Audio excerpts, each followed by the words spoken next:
আর এই লঙ্কা গাছটা, লঙ্কা গাছ না, লঙ্কার বীজ এনেছিলাম বাড়ির থেকে, মানে মা দিয়েছিল। এটা বলেছিল বীজটা আমি ছাদে টবের মধ্যে ছড়িয়ে রাখ, দেখবি ভালো হবে। তো দেখলাম যে সত্যি লঙ্কাও হয়েছে প্রচুর। সুন্দর হয়েছে, দেখো কত লঙ্কা, কি সুন্দর লাগছে দেখতে। আর এই তাই মাকে ভাবছি বলবো ফোন করে, মার তো আর এমনি ফোন নেই, দেখতেও পারবে না। ওই যখন যাব তখন আমার ফোন থেকেই হয়তো দেখাবো মাকে ভিডিওটা। মা দেখে খুব খুশি হবে যে এত লঙ্কা হয়েছে।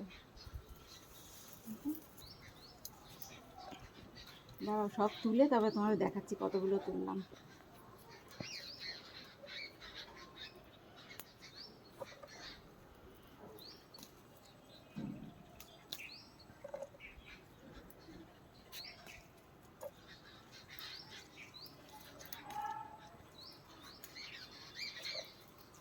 আর এদিকে দেখো গাছে কি সুন্দর নীলকণ্ঠ ফুল ফুটেছে।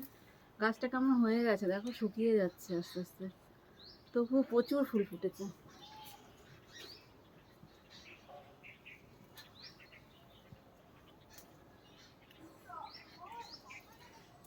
কাঁচাগুলো থাক, লালগুলো তুলে ফেলি। কাঁচাগুলো থাক।